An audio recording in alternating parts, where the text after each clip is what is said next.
Il manque Pluton. Est-ce que Pluton, elle ne serait pas associée à une période un peu particulière qui est le temps de la mort, le temps de la désincarnation? Si je reviens sur Pluton très rapidement, eh bien, moi j'aurais tendance à penser que ça pourrait être la mort qui fait parler chez les scorpions ou les ascendants scorpions. Donc ceux qui ont cette planète comme planète maîtresse.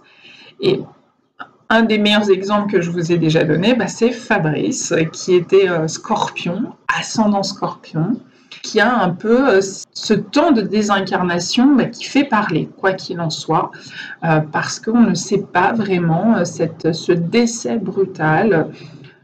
Les causes exactes restent un peu énigmatiques. C'est une mort auquel on ne s'attend pas vraiment, bien que je ne sais plus si je vous en avais parlé dans le cours 10 de l'année dernière où j'ai parlé concrètement du décès de Fabrice, mais en tout cas, il y avait eu un signe avant-coureur que je me suis bien gardé de formuler à haute voix, mais qui avait été, lorsque je l'ai appelé le 1er janvier de l'année où il est décédé, il m'a dit écoute, dans la nuit, et je pense plutôt dans le matin, du 1er janvier, très tôt, ma gerbille est décédée, je l'ai retrouvée décédée, et il était un peu sous le choc, parce que ça a été un peu son premier contact avec cette année 2021.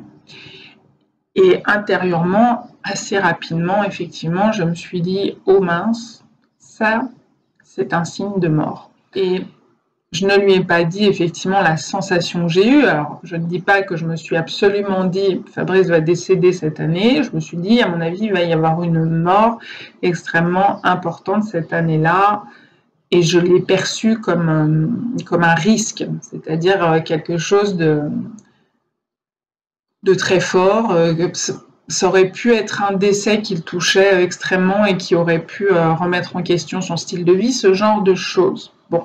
Eh bien là, le décès en question, c'était directement le sien. Évidemment, par éthique, quand on a une prémonition de ce type, on se garde bien de la transmettre. Ça me semble quand même très important de le redire, parce que récemment, j'ai encore vu des personnes qui m'ont contacté en m'expliquant que tel médium leur avait dit ceci, cela à propos du décès d'un membre très proche de leur famille. Beaucoup d'affirmations qui me semblaient plutôt déplacées et qui manquent profondément d'éthique et qui parfois, ces affirmations peuvent être d'une certaine cruauté vis-à-vis des personnes qui doivent réceptionner de telles informations, quoi. Donc je le redis, quand on a une éthique et quand on est face à un médium qui a une certaine éthique, je pense qu'il est à éviter d'avoir la prétention de prédire une mort, et surtout sans y mettre les formes. Donc ça, c'est très important. Donc à l'époque, voilà, j'avais indiqué à Fabrice que, effectivement, c'était quand même une symbolique très forte, très particulière pour un 1er janvier qui ouvrait comme ça l'année 2021.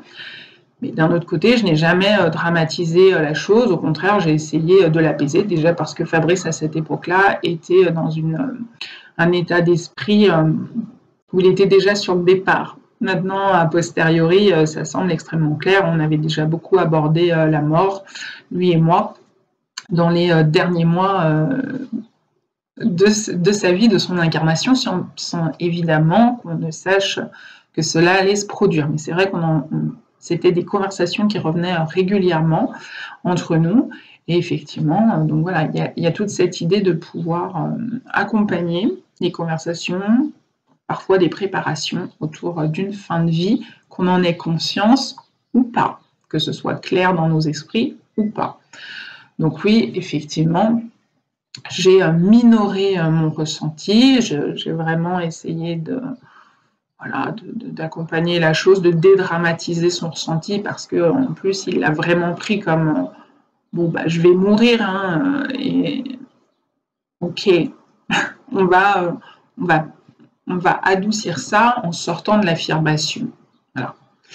En disant, c'est une hypothèse comme une autre, mais il y a aussi d'autres hypothèses et il ne s'agit pas de s'inquiéter. Et en l'occurrence là, quand bien même la prémonition s'est révélée juste, l'idée c'est pas de se gargariser de ça, et l'idée c'est de surtout pas mettre la personne dans une posture d'inquiétude, d'anxiété ou d'obsession autour de je vais mourir, je vais mourir, je vais mourir. Je le répète, les médiums ne sont pas Dieu, on n'a pas tout pouvoir ni toute connaissance, loin du compte, un peu d'humilité.